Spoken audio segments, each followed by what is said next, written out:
안녕하세요. 존 버나드입니다. 우리가 중국스럽다, 중국이다, 그렇지, 중국이지, 이렇게 중국 욕을 하잖아요. 그런데 제가 봤을 때는 우리나라를 저는 최대한 한국 사람이지만 객관적으로 보려고 노력을 많이 하거든요.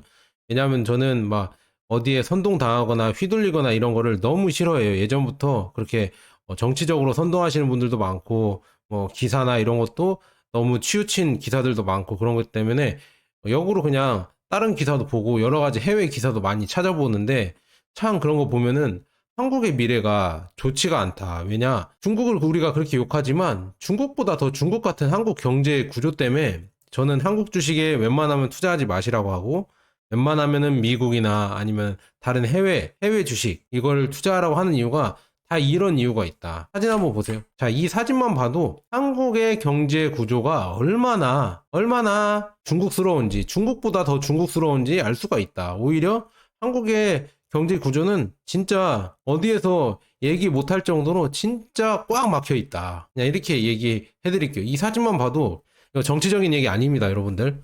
자, 이 사진만 봐도, 자, 보세요. 이 분식집, 이런 요즘 옛날 방식인데도 아직도 이 분식집 서민 재래식당 가서 이렇게 정재계 인사들이 가서 이렇게 서민 체험하는 거죠.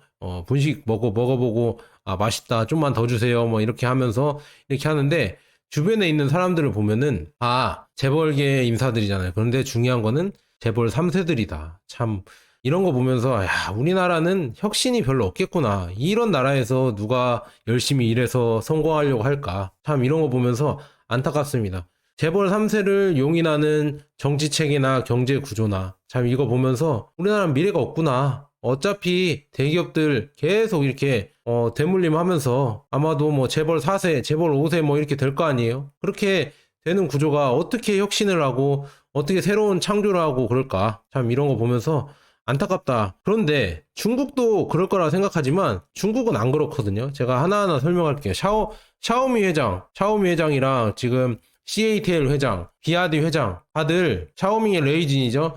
CATL의 정이친, 그 다음에 비아디의 왕찬 부회장, 다들 자수성가한 사람들이잖아요. 물론 정재계 인사가 도와줬니 하면은 할 말은 없겠지만 다 1세대입니다. 1세대 자수성가형. 다들 틱톡을 만든 사람도 그렇고, 그다음에 이 테무라고 있잖아요. 테무를 만든 핀더더의 회장도 그렇고 다 1세대입니다. 1세대 성공 신화들인데 물론 우리나라도 그렇게 1세대 성공 신화가 있겠지만 거의 우리나라의 정재계를 갖고 있는 그러니까 경제계를 갖고 있는 재벌들은 거의 재벌 3세 계속 물려받는다. 근데 오히려 중국은 물려받지 않고 이 보세요. 샤오미 회장이랑 CATL, 비아디 회장들이 물려받았습니까? 자기들이 읽었잖아요.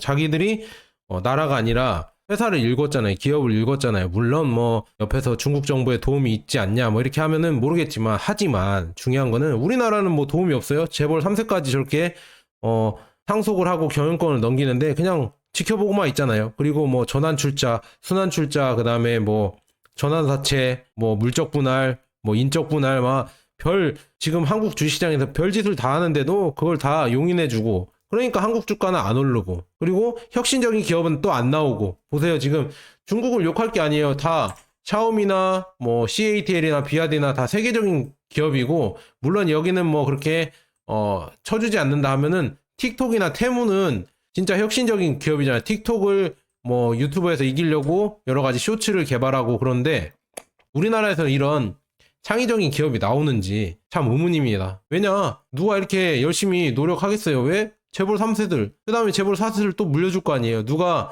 어디 기업에 들어가서 내가 기업, 자동차를 만드는 대기업이다. 아니면은 반도체를 만드는 대기업에 들어갔다. 그래서 열심히 해서 내가 이렇게 회장이 될 수 있다고 하면은 더 열심히 하겠죠. 인재들이. 근데 내가 아무리 열심히 해봤자 쟤네들은 재벌 3세, 4세에 물려주니까 내가 뭐다로 열심히 해. 그냥 대충 적당히 하다가 여기에서 스카웃 들어오면은 여기에서 더 많은 돈을 준다고 하면 여기로 가지. 다 그렇게 생각하지 않을까요? 인재들이 우리나라 인재라고 생각하면. 그냥 그런 거 보면서 중국을 욕할 게 아니다. 물론 중국도 안 좋죠. 욕할 게 많아요. 하지만 우리가 중국을 욕할 입장이 될 수가 있을까? 미국이면 몰라요. 미국이 중국을 욕한다고 하면은 그래도 이해할 수 있겠지만 우리나라가 중국을 욕한다는 거는 저는 제 선에서는 좀 이해가 안 됩니다. 둘 다 똑같은데. 그리고 중국보다 더 못한 것 같은데, 이런 경제 구조나 이런 돌아가는 판이 중국보다 더 중국스러운데 어떻게 중국을 미워하는지 모르겠습니다. 저는 참 그것도 참 어이가 없고, 뭐 재벌 3세, 4세 대물림하는 그런 재벌들에게 상속세를 낮춰주자 뭐 이렇게 얘기하는 것도 참 어이가 없습니다. 그래서 저는 그런 거 보면서 이거 정치적인 얘기 아닙니다. 그냥 경제적으로 봤을 때 한국에는 투자하면 안 되겠구나. 그렇다고 뭐 중국을 투자하라는 거 아닙니다. 저도 중국은 전기차 배터리 말고는 투자할 생각이 없고요. 그래서 미국이나 다른 뭐 인도 증시도 있고 베트남도 있고 그다음에 뭐 멕시코, 브라질 뭐 있잖아요. 그런 해외 주식을 그냥 나눠서 담아야겠구나. 한국은 아니다. 한국의 이 실태를 보면은 알 수 있다. 우리 미래에는 뻔히 보이잖아요. 재벌 4세 또 내리겠지. 그러면 뭐 똑같이 혁신적인 기업은 안 나오고 해먹던 거 또 해먹고 그걸 또 안 망하게 또 해주고 구도가 나야 되는데 경쟁이 없이 독점으로 계속 내수는 그렇게 국민들이나 아니면은 뭐 소비자들 호구라고 하죠. 호구들 피 빨아먹으면서 그렇게 계속 성장을 하겠죠. 그래서 해외에서는 경쟁력도 없고 그렇게 될 것 같습니다. 그러니까 여러분들 빨리빨리 기회가 되실 때 해외 주식, 미국 주식, 특히 있잖아요. 미국 주식 ETF를 꾸준히 모아 가셔야 됩니다. 그게 해외를 여러분들 지금 뭐 우리나라 떨어지는 이런 우리나라 국력을 만회할 수 있는, 그게 만회하라고 해야 되나? 대비할 수 있는 지금 개인적인 방법이다 이렇게 볼 수가 있고, 그다음에 이 비아디만 한번 볼게요. 비아디에서 나오는 이게 유출된 건데 비아디 24년 신차 계획입니다. 지금 보세요. 한 대, 두 대, 세 대, 네 대, 다섯 대, 여섯 대, 일곱 대, 여덟 대, 아홉 대, 열 대, 11대, 12대, 13대. 아니 24년에 13대의 거의 변형이나 신차를 뽑아낸다고 합니다. 한 회사에서. 근데 다른 회사들도 많죠. 비아디만 있는 게 아니라 지커도 있고, 그다음에 리오토, 니오, 샤오펑 많죠. 네타, 뭐 다른 자동차도 엄청나게 많잖아요. 이런 자동차들도 다 신차를 내놓잖아요. 이렇게 뭘 얘기하고 싶냐? 경쟁이 어마어마하다. 중국 내에서도 경쟁이 어마어마하다. 그런데 우리나라는 경쟁이 있나요? 경쟁이 없으니까 뭐 차값만 올리고 내수 시장을 뭐 완전 호구로 보면서 차값을 올리고 그거를 국민들에게 살 수 있게 모르겠습니다. 이렇게 진짜 호구만 잡는 회사들이 거의 독점을 하고 있고 경쟁도 없고 그런 경제판에서 그런 상황에서 과연 혁신적인 기업이 나오고 혁신적인 기술이 나올까 의문입니다. 그게 세계로 가면은 과연 이런 엄청난 경쟁에서 서로 물고 뜯고 하면서 살아남은 기업들이 이길까? 세계로 나오면은. 아니면은 국내에서 자기 혼자 피 빨아먹고 혼자 독점을 해서 큰 기업이 세계로 나오면 누가 이길까요? 과연 이건 답이 정해졌다고 보거든요. 그다음에 또 하나 얘기할게요. 보조금 보면은 테슬라 보조금 뭐 이거 다 깎았다고 합니다. 그래서 테슬라가 지금 뭐 우리나라 작년에 들어오면서 그 중국 배터리 LFP를 달고 가격이 싸게 나오니까 모델 Y가 많이 팔렸죠. 제일 1등으로 많이 팔렸잖아요. 그래서 이런 거를 막기 위해서 보조금 정책을 우리나라에서 얘기를 했잖아요. 24년부터는 보조금 정책을 바꾸겠다. 왜냐? 하반기에 테슬라가 워낙 많이 팔리니까 이걸 견제하기 위해서 특히나 중국산 배터리로 들어온 중국산 테슬라가 워낙 많이 팔리니까 이걸 막으려고 이런 배터리 정책을 폈다. 이거 보면서 야, 우리나라는 아직 정신 못 차렸고 결국은 우리나라는 망하는 게 맞구나. 그러니까 빨리 돈이 있을 때 외화라고 하죠. 달러랑 미국 주식을 모아야겠구나. 우리나라는 분명히 이 고점을 찍고 내려오는 게 맞구나. 이 혁신이란 게 없어졌구나. 나라가 이제는 점점 늙어가니까 이제 혁신이 없고 오히려 혁신이 없어도 잘 지키기라도 해야 되는데 지키지도 못하고 예전 이런 생각에 젖어서 참 어이가 없다. 그리고 뭐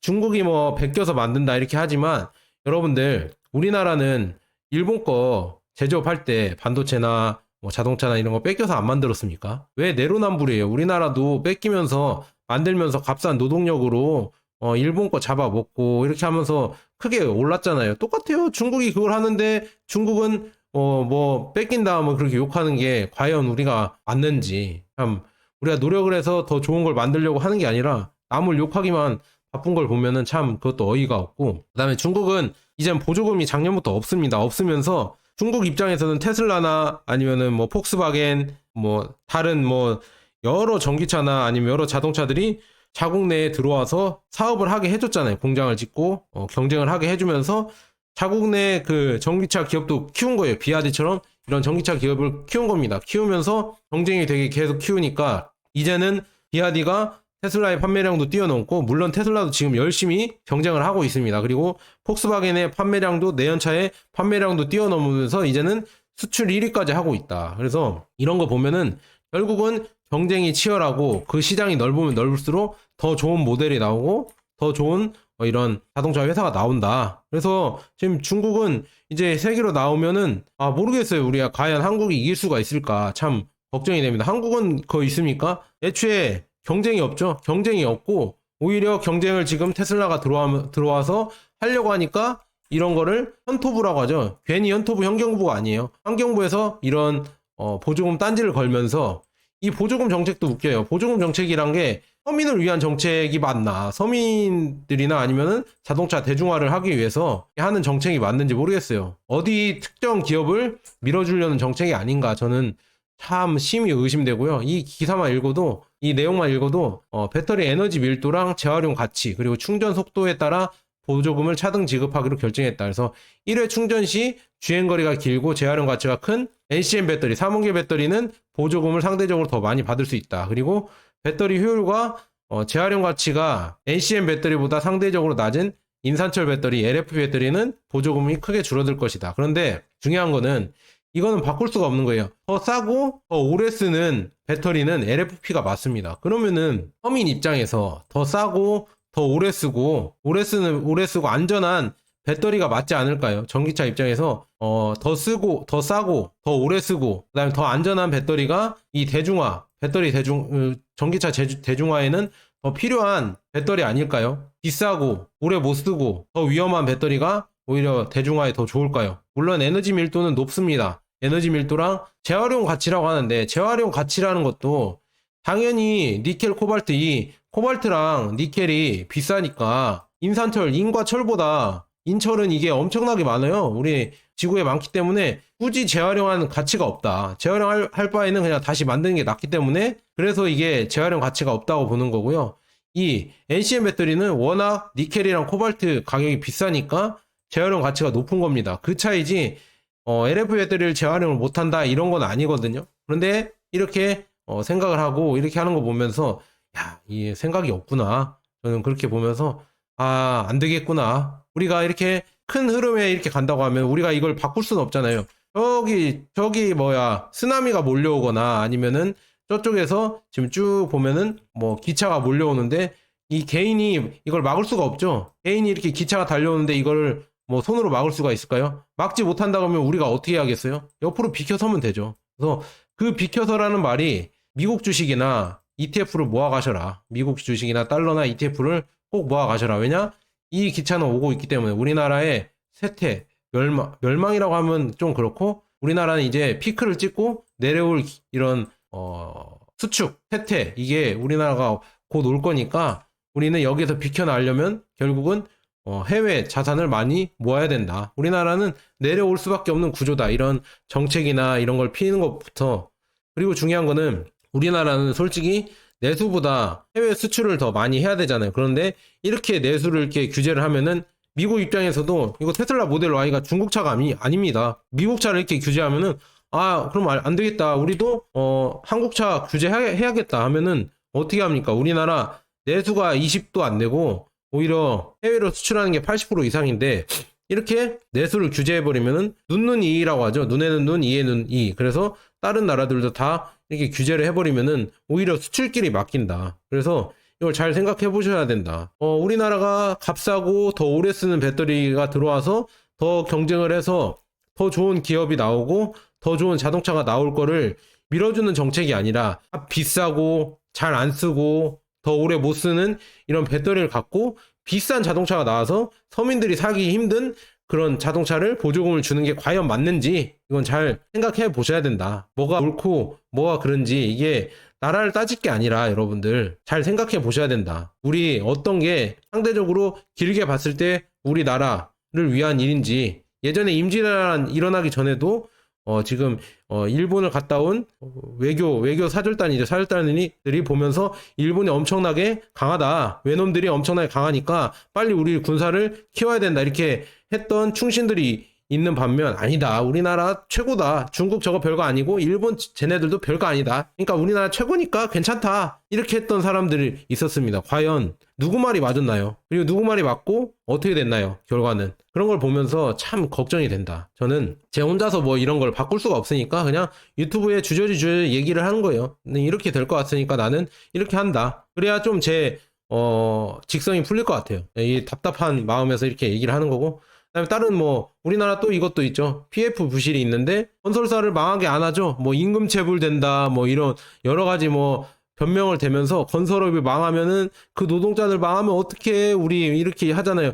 물론 슬프긴 하죠. 그렇게 망한다고 하면은 그 노동자들이 임금을 체불당하고 또 힘들어하고 그런 거는 뭐 저도 할 말이 없겠지만 하지만 그런 감정을 호소를 하면서 이 나쁜 건설회사들 이런 잘못된 방법 PF가 뭡니까? 이게 뭐 반도체도 아니고 뭐 고부가가치 산업도 아닌데 여기에다가 엄청난 뭐 1000% 뭐 2000%의 부채를 주고 대출을 해주고 이게 맞는 말입니까? 어떤 건설업이 우리가 건설을 지어서 뭐 반도체처럼 수출을 해요? 테슬라처럼 뭐 이런 수출을 하고 애플처럼 아니면 AI를 만들어서 수출을 합니까? 건설 아파트가? 그런 게 아닌데 망할 기업은 망해야 맞는 거거든요. 경제가 잘 돌아가기 위해서는 잘못 투자하고 버블이고 고평가 받은 이런 주식이나 회사들은 망하는 게 맞습니다. 망하고 또 이제 다시 정상화되면서 경제가 선순환으로 돌아가야 되는데 언제부턴가 우리나라는 망하는 회사들이 없어졌다. 못 망하게 계속 하고 있다. 하지만 우리가 그렇게 욕하는 중국도 잘못 투자하고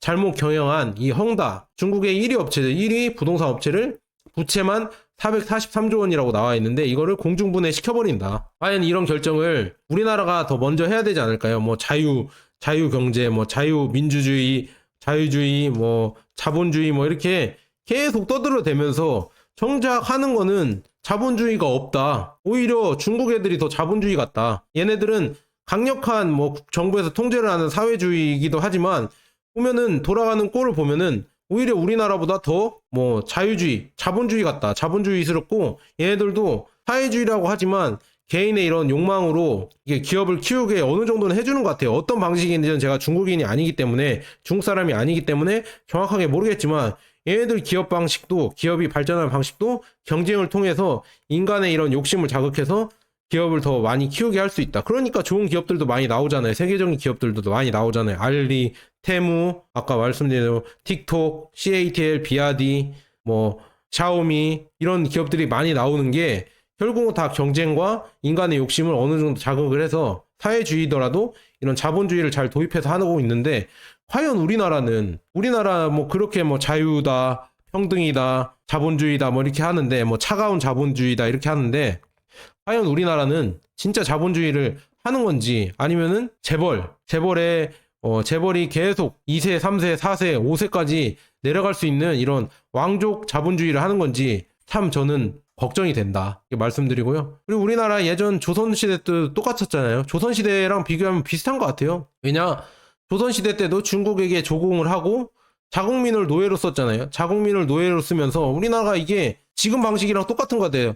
지금 보면은 대기업을 살려주기 위해서 그 많은 하청이나 중소기업들을 다 갈아 넣잖아요. 그리고 중소기업 노동자들을 다 값싼 임금에 갈아 넣고 대기업들을 살려주는 정책이다. 대기업을 망하지 않게, 잘못 경영해도 망하지 않게, 3세, 4세 내려도 재벌 3세, 4세가 아무렇게나 해도 망하지 않게 하는 그런 방식이죠. 이런 방식 똑같잖아요. 중국에게 조공을 하고 자국민을 노예로 갈아 쓰는 국가. 지금 똑같잖아요. 우리나라 지금 경제 방식이 똑같습니다. 대기업들을 망하게 안 하잖아요. 망하는 기업이 있어야 또 그 망하는 기업을 인수하고 합병하면서 다시 커지고 그 기술을 인수하고 또 경쟁을 통해서 다시 위로 올라가고 세계적인 글로벌 스탠다드를 더 높일 수가 있는데 우리나라는 경쟁이 없어요. 대기업이 그냥 잡으면은 그냥 쭉 가는 거예요. 그런 경쟁이 없는 대기업들이 과연 글로벌로 나가서 경쟁을 할 수가 있을까? 그 아래 기업들, 하청 기업들만 갈아 쓰는 구조에서는 과연 누가 열심히 노력하고 열심히 애를 낳고 키우려고 할까?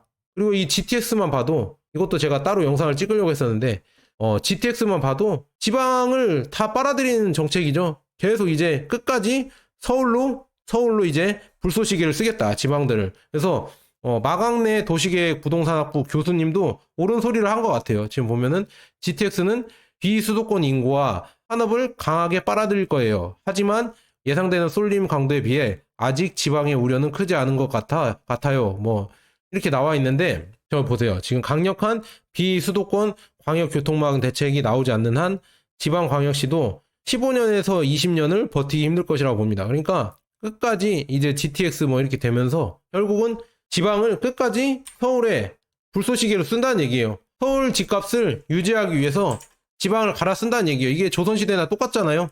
서울, 양반 서울을 지키기 위해서 지방들, 노예들을 갈아 쓰는 거예요. 지방 도시들을. 지방 광역시들 있잖아요. 광역시들이나 지방 도시들 다 이제 서울로 갈아 쓰는 겁니다. 지방 뭐 늙어가고 있잖아요. 초고령 국가 가고 늙고 있고 지방들이 늙고 있고 그 다음에 인구도 줄고 있잖아요. 다 서울로 가죠. 젊은 사람들이. 다 서울로 갈아 쓰고 있다. 그러니까 우리나라 미래는 이제 서울밖에 없을 거예요. 그래서 이게 언제 동안 지속이 될까? 서울도 이제는 가면 갈수록 이제 끝이 보이겠죠. 그러면은 어떻게 될까? 그래서 저는 대한민국이 지금 고점이라고 봅니다. 그래서 기회 있을 때 지금 여러분들 해외 주식이나 미국 주식 있잖아요. 그런 걸 꾸준히 장기로 모아 가셔라. 지금 보면은 대한민국이 지금 고점이라니까요. 지금 보면 연간 출생아 수도 2012년에 48만이었는데 거의 10년 만에 절반으로 내려왔습니다. 24만 9천 명으로 내려왔습니다. 이렇게 반토막이 나버렸어요. 10년 만에 출생아 수도 반토막이 났고 학계 출산율도 1.3에서 0.78로 내려왔다. 그리고 더 중요한 거는 이제는 2020년부터 4년 연속 진짜로 인구가 줄어드는 국가가 되고 있다. 그래서 5천만 이거 이하로 4천만으로 떨어지는 것도 이게 2030년 이내에 될 수도 있을 수도 있다. 이렇게 줄어들면은 2030년 내에 5천만이 깨질 수가 있겠구나. 이런 속도로 가면은 이런 게 왜 이렇게 일어나겠어요? 저출산이나 이런 게 결국은 서울을 끝까지 그리고 부동산을 끝까지 지키려는 우리나라의 정책. 그런 것 때문에 이제는 똑똑한 MZ 20, 30대 사람들이 20, 30대 청년들이 아 이거 안 하겠다. 이런 게임 나는 안 하겠다. 그냥 애 안 낳겠다. 그냥 나는 부동산 그거 안 사겠다.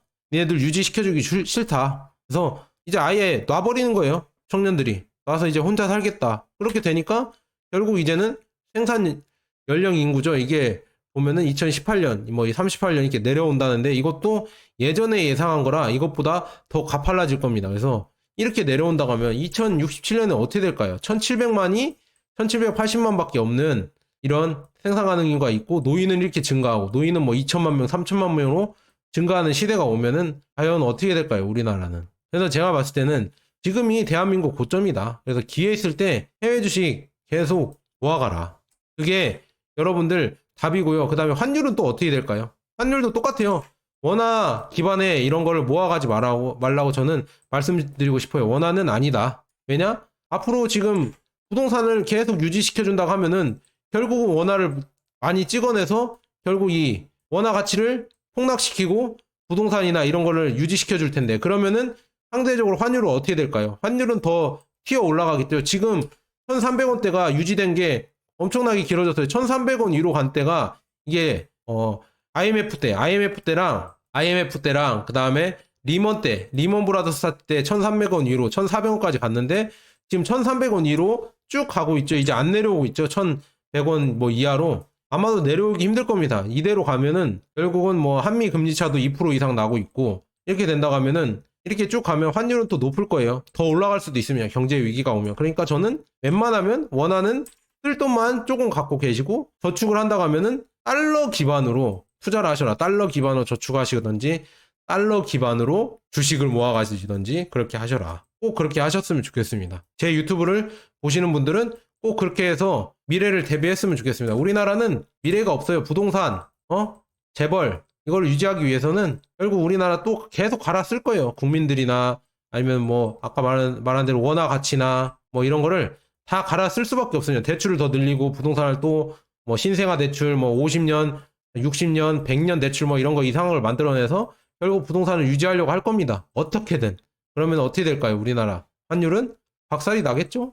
답이 나오시죠? 그러니까 여러분들 빨리 하루라도 빨리 우리나라 욕하지 마시고 중국 욕하지 마시고 그럴 시간에 빨리 지금 미국 주식이나 아니면은 뭐 달러를 모아 가셔라. 아니면 금이라도 모아 가셔라. 이렇게 말씀드리고 싶습니다. 자, 여기까지 좀 버나드였습니다. 여러분 감사합니다.